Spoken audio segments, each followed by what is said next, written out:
it's an important topic for us to discuss, because it's easy to do it wrong. It's very easy to delegate wrong. I've delegated tasks poorly in the past and ended up having to pick up the pieces. And I've learned a lot about how to do it effectively. So I just wanted to share a few tips on how to do that. And I'm talking more from a position of working with a virtual team. So some of the tips I'm sharing, but they're what's the word? Transferable. Yeah, but that's also interesting for me because I want to move away from being a worker in a business, to being a solo entrepreneur who then can use also virtual assistants. But those are things I just don't know about yet. And I hired my first virtual assistant in August 2012. So I started very similar to yourself. I started with a blog in February 2012. Then I started podcasting around March. Put my first podcast out in March. And I heard a lot of bloggers and podcasters talking about the success they had using virtual assistants and outsourcing a lot of the work. And I was working a full-time job at the time, so a lot of the additional stuff I was doing late at night. So coming from work, spend time with the family. The children would go to bed, my wife would go to bed, and I'd sit up on the computer and start writing and recording. I remember recording one night at probably 2 o'clock in the morning, recording my podcast. And when I listen back to the episode now, I can hear that I'm trying to speak as loud as I can, but still almost whispering because I knew everybody was in bed. Yeah. Like I said, I used to hear a lot of success stories from other successful bloggers and podcasters and online marketers about how they make best use of virtual teams. And the first time I heard the term virtual assistant or VA, I thought they were talking about an app or like an online tool. I thought it was a piece of software or something. But there are actually people sitting behind that then, the virtual assistant? Yeah, so a virtual assistant is a real person. So they're just a freelancer who works usually from a home office. You do have some who work, you'll have like an agency of virtual assistants who, they'll serve multiple clients. But the majority of them are independent freelancers who work from a home office. And, they work remotely via the internet. They connect through their computers and you just delegate work to them and they get on with it. Yeah, so my first virtual assistant, her name was Michelle. I employed her for 5 hours a week, and her role was to schedule my social media posts. My strategy was I'd had about 4 blog posts by then, quite extensive blog posts. So each one was around 2,500 words. Wow, yeah. And what her task was to go through the blog posts, literally read through them and pull out quotes. Yeah. Yeah, and then she would schedule those in a tool. At the time, the tool I was using was called Market Me Suite. I'm not sure it exists anymore. I think it's gone. But it's similar to Hootsuite, similar to Buffer. Yeah. So you can schedule your posts, so it's connected to your social media accounts. At the time, I was only posting to Twitter. My strategy was to build up my Twitter following. So what I wanted it to do was around every 2 or 3 hours for 24 hours a day, just to keep my Twitter timeline populated. And obviously the strategy also was not only to feed the Twitter timeline and to build the Twitter following, but every single tweet that went out was a quote out of one of my blog posts with a link back to that blog post. So somebody would read that tweet and think, oh, that's interesting. And they'd see the link, click the link, and that would bring them back to my website where they could read the whole post. And that worked. Thinking back now, when I think about that task, I'd have no problem delegating that task and letting go of that task. But at the time, I had all the worries about, I'm going to let this person have access to my Twitter account. They're representing me. What if they get it wrong? What if they mess up? What if they tweet something that somebody doesn't like? And I was quite fearful initially. But thinking about it now, I'm glad I'd done it. It was the first task I'd delegated. I'd outsourced. And was that a real time saver for you? Oh, definitely. The reason I remember the night. I actually remember the night I made a decision that I wasn't going to do it anymore. So the idea with Hootsuite and Buffer is that you can schedule your social media posts in the future. Okay. To save you having to literally sit there and post them. However, what I found was that I ended up sitting up at night, scheduling my posts ready for the next day, because I was working full time. Yeah. I never had time to be posting on Twitter. Yeah. You know, I had quite a my job was quite demanding, so I didn't have time to be sitting there at work posting onto Twitter, and it wouldn't have been right either. Yeah, you know, true. Get work and tweeting in my own time. So the plan was to populate my buffer feed to do it that way, but I ended up sitting up at night, spending like 2 or 3 hours scheduling all the posts. And I thought, well, look at this, I'm meant to be saving time, but I'm actually up now 2 or 3 hours. It's like after 12, 1 o'clock, and I'm scheduling posts ready for tomorrow. And I thought, I can't do this anymore. So I just made the decision, I'm going to allocate this to a virtual assistant. Okay. And she's done a great job. She's done it for about 2012, 13, 14. She did it for about almost 3 years. She did that job for me. Yeah. So how much do you delegate with your business in the moment? Okay, so my existing team, I've got... I'm sorry.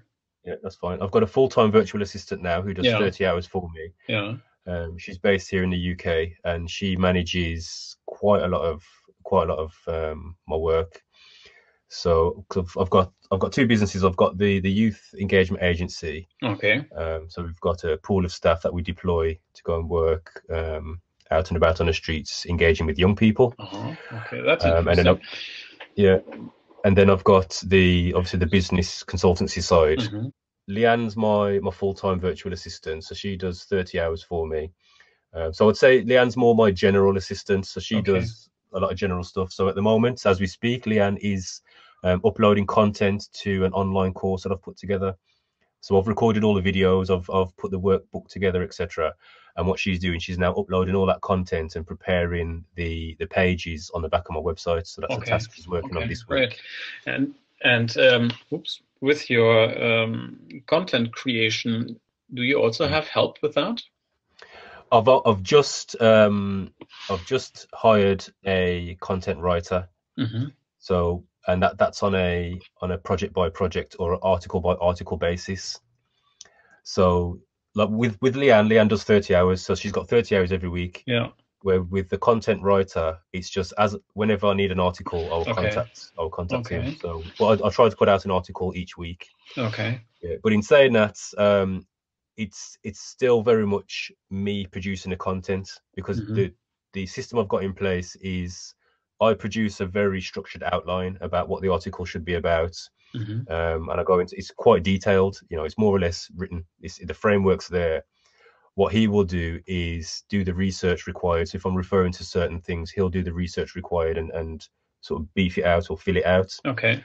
And then he'll sort of, make sure all the grammar's right and just make it into an article. It's a big deal for me in terms of producing my own content. I know that there are people who they've just got people who write for them.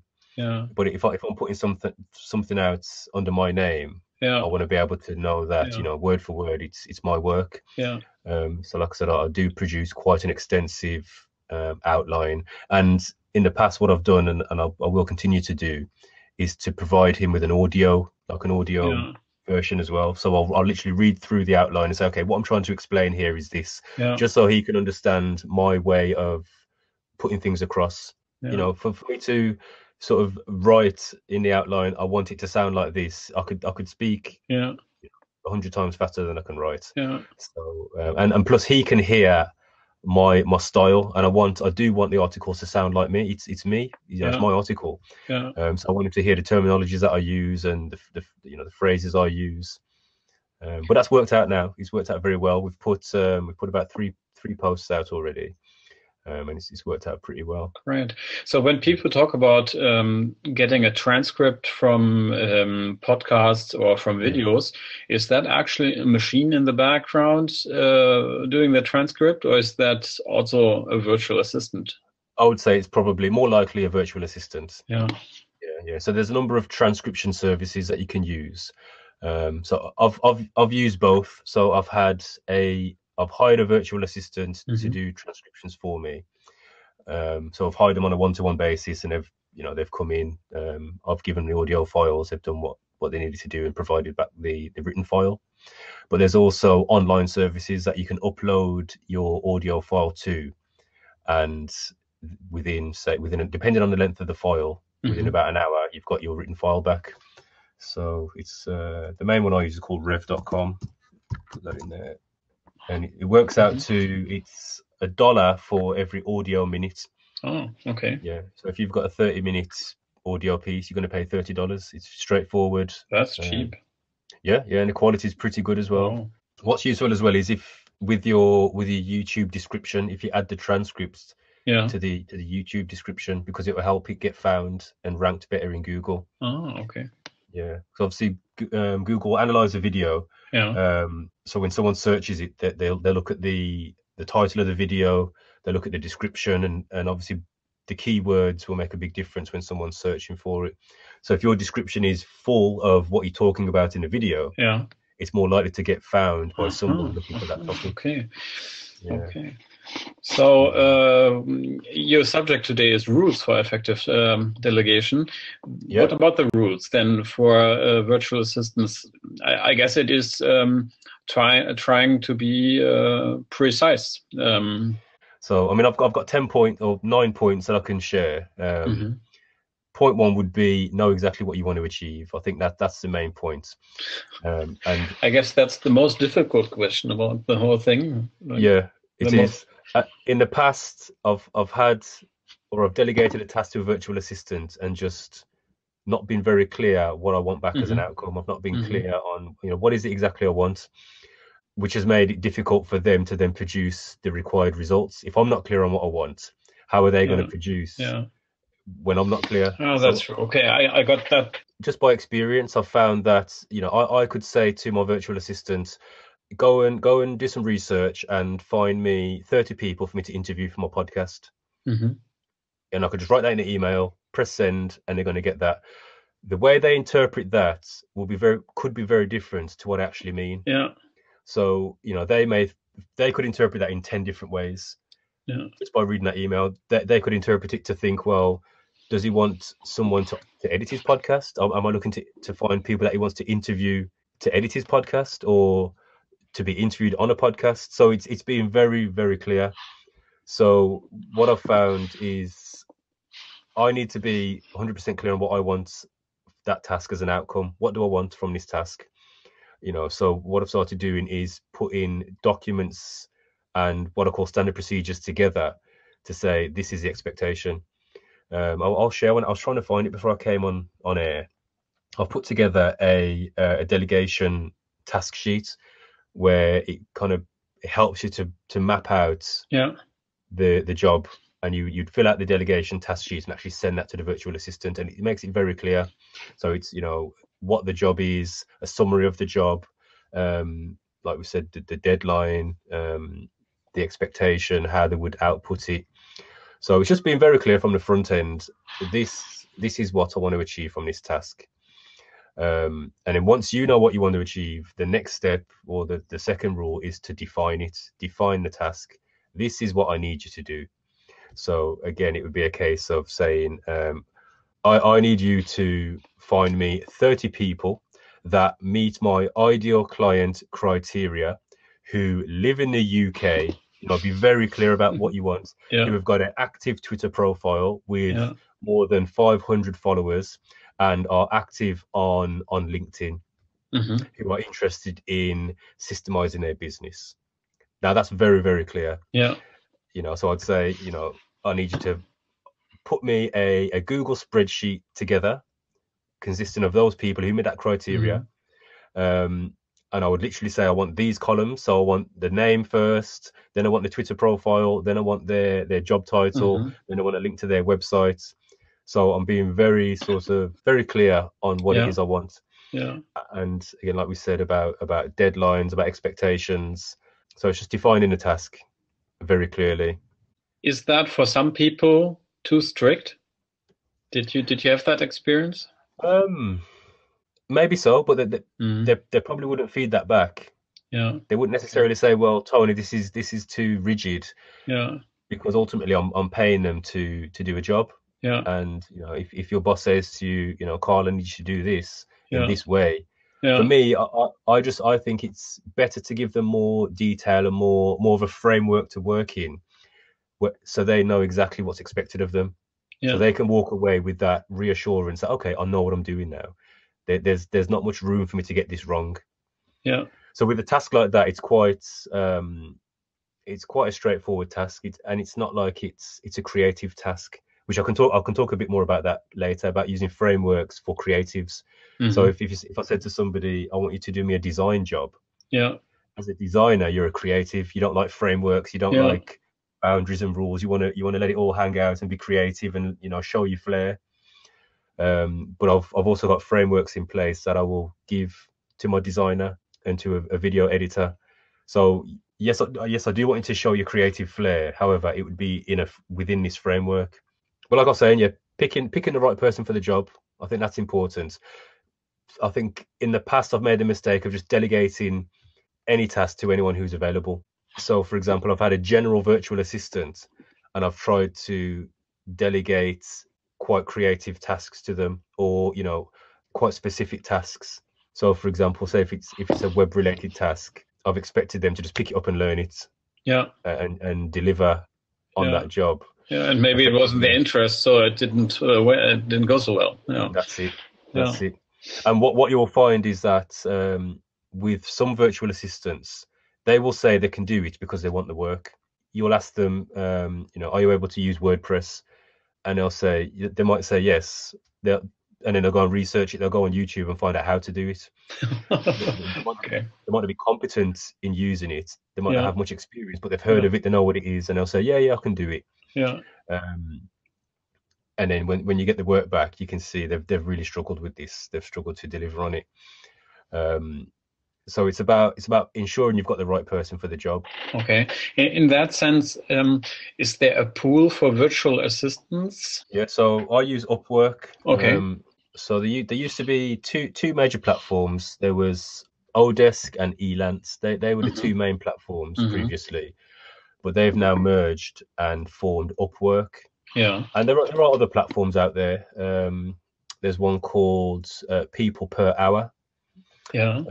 There's a platform called what's the other one called? I mean, there's places like Fiverr. Have you heard of Fiverr.com? No. Things like that are very new to me. So in terms of outsourcing, I would say Fiverr is the sort of the bottom of the rung in terms of your starting point. So Fiverr is it's a bit of a novel platform. So you can basically outsource anything, and everything starts at $5. So and there's a range of different services available on there. Everything from you can get your podcast edited, you can get artwork done, you can get a logo designed. You could even get someone to sing happy birthday to your 6-year-old son in the voice of Kermit the Frog for $5. Oh my god. Okay. I can show you this. My my bookshelf here. Yeah. There's a free spot, as you see now. Yeah? That's where your book could be. Excellent. Yeah, I'm going to hold you to that. Do that. Yeah, I've been working on the book all week. That's all I've done this week. So we've covered the delegation rules then. So know what you want to achieve, define the task very clearly, pick the right person for the job. Once you've found the right person for the job, the next step would be to explain the reasons as to why you're delegating it. Yeah. And this doesn't have to be a long process, but I think it's important for the individual who's receiving the task to understand why you're delegating it to them. So it could be a case of saying, look, I need this done pretty urgently. I would usually do it myself, but at the moment I'm focused on writing my book and I can't commit any further time to this. So I need you to focus on this now. Then you'd go through defining the task, etc., and telling them what it is. But it's just explaining to them the reasons why. It could be you saying to them, you may have a team of virtual assistants, and you might say to them, well, Michelle usually handles this, but John, I need you to pick this up for me today. It's a new task for you, and I really want to give you an opportunity to grow and develop into new areas. I think it will help you to develop some new skills that you'll find that will help you and me. So that's why I'm delegating this task to you. So it's just being clear on why you're delegating it, and explaining the reasons to the individual who's receiving it. So I think that's important as well. So the next one would be, step number 5 would be explaining the results. So, you know, this is what I would expect to return back from you. So you've explained what you want them to do. You've explained why you're delegating it to them. The next step is, I need it back like this. So, for example, I've delegated tasks previously and neglected to be clear on how I wanted it back. And I've received Word documents, or I've received a PowerPoint document. Where what I'd wanted was maybe a JPEG image or a PDF. But because I didn't expressly say to them I want it back like this, that hadn't happened. Again, using the podcast as an example, I've had podcasts come back that have been the bit rate has been so low, the quality just sounded terrible. But to the virtual assistant who done the job, the reason I done it like that is because it was lower memory, so it took up less storage. It was quicker to export and quicker to send. So they just thought, if we do it quick, it's better. Where for me, I'm more interested in the quality of the audio quality. So it's just being very clear on the requirements for the outputs. If you want it in a spreadsheet, tell them you want it in a spreadsheet. If you want it as a PDF, then be very clear and say, I need it back as a PDF. If you want it, you know, again, thinking about what's it called? PowerPoint presentations. I use Keynote. I don't use PowerPoint. So I use Keynote. And again, I've delegated a task to a virtual assistant, and they'd sent it back as PowerPoint slides. And when I opened it in Keynote, all the formatting was thrown off. So I ended up, I mean, luckily, because it was for a presentation I was going to do, luckily I had time to send it back to them to say, sorry, I need it as a Keynote file. Or export, if you haven't got time to do that, export it as a PDF, and then I can open the PDF and present from the PDF slides. But yeah, so just to save those problems happening again, now I'm very clear on this is how I need it back. So the next point would be to consider the resources required. So there may be some specific resources that the virtual assistant or whoever you're delegating the work to, there may be some specific resources they require. So that could be it could be some text file that you've got. It could be an outline for a blog article, or a presentation. It could be some images that you've dropped in a Dropbox folder. You know, if you want them to do some graphic design work, there may be some images that you've got to provide them, some logos, some branding. A big one for me recently when developing the website was I'd tasked the web developer to get on with the task. And he was like, right, I need the text for the homepage. I need all the links for the homepage. I need the coding for the email opt-in. I need all the images. And I was like, whoa, you know, it was still quite a lot of work that I needed to do to equip him to be able to do the job. So obviously I had to take some time out, get all that information together, and then send it over to him so that he could then get on with the work. So it's just being sure that they've got everything they need. And then within that, the other thing to consider is software. There may be some specialist software that's required. So again, if they're editing a podcast or if they're doing a screencast or something, they may need some software. The other point was about deadlines. We've mentioned it already, but just being very clear on a deadline, which is standard. You know, it's expected, but it's very easy to neglect to do it. You might just say, you know, oh, just get it back to me as soon as you can. The amount of times I've heard that used as a deadline, as soon as you can. Well, that to me, that's not a deadline, and I'm guilty of doing it myself. I've said it a number of times. You know, do it as soon as you can, rather than say no, I need it back by Tuesday at 12 o'clock. That's it. It's like going back to the point you made about is it too rigid? You know, having that framework, is it too rigid? But it just lets everyone know where they stand and what's expected of them. And it's easier to hold somebody accountable. So if I don't delegate clearly, my team can hold me accountable. They can say, well, Tony, you didn't say, you know, you just says, can you find this information and send it over to me? You didn't tell me how you wanted it. You just asked me to design a business card for you. You didn't say what dimensions. You know, you might say, can you do a business card for me? Now I might want the business card that way, but they've it that way. So it's been very, very clear. And if I don't make it clear, then I'm accountable and they can hold me accountable. Yeah, true. And vice versa. If I give them a very clear framework and a very clear time frame, clear instructions, and they don't do it, then obviously I can hold them accountable. So it just creates a very clear channel in terms of expectations and those type of things, which goes on to the next point. So we've mentioned setting clear deadlines. Yeah.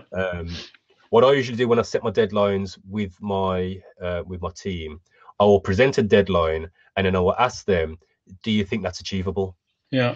Because I want to give them an opportunity to say, well, Tony, you're asking a bit much here. So I want to give them the opportunity to push back and say, well, actually, no, can you give me another day? Or, I'm currently working on this. Can you give me another few hours to get it done?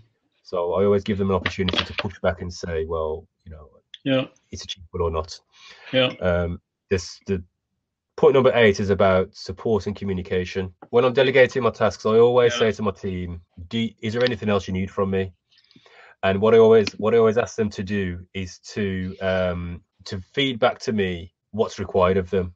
So I'll ask them, I'll say, are you clear? Yeah. All right. Tell them what you need to do then, or just sort of summarize what you're going to do then, summarize the tasks, what you're going to do. So then at least there's a very clear channel. I understand that they understand. Yeah. And they've demonstrated to me that, they get it. They're clear. It's fine. And then I'll say to them, if you need anything from me, shoot me a message in Slack. I use Slack to communicate with my team. I keep it open in my browser all day, and I'll say to them, if there's any problems, if you need anything from me, shoot me a message in Slack. Yeah. And then I'll leave it from there. I'll just let them get on with it. Yeah, that's like the open door policy. That's it. Yeah. And it's also easier because you don't have a person standing right next to you demanding now. Yeah, that's it. With the communication as well, what I'm always tempted to do is to every now and then message them to say, is everything okay? Is everything okay? How are you getting on? But what I've found sometimes, I will say to them, if I don't hear nothing, I will assume everything's okay. Yeah. And then I will leave it till the deadline. So if the deadline is, tomorrow at 4:00, and it's Thursday now, I'd be tempted to send them a message to say, how are you getting on? What's happening? How's it going? And I do that every now and then just to check in. If I don't hear anything, I will check in with them just to say hi and say, how's it going? But that's just like walking in the office on someone and saying, how's it going? Hi. But in terms of the task, what I try to do is just to leave them to get on with it. And I'll say to them, if I don't hear anything, I'll assume everything's okay. Yeah. And then as we reach the deadline, if I haven't heard anything by the deadline, then obviously I will contact them to say, well, what's happening? The task's due. Is it available? Is it done? The final point is just about feeding back on results. And this is something I would like to be much better at. We live in a very fast-paced society.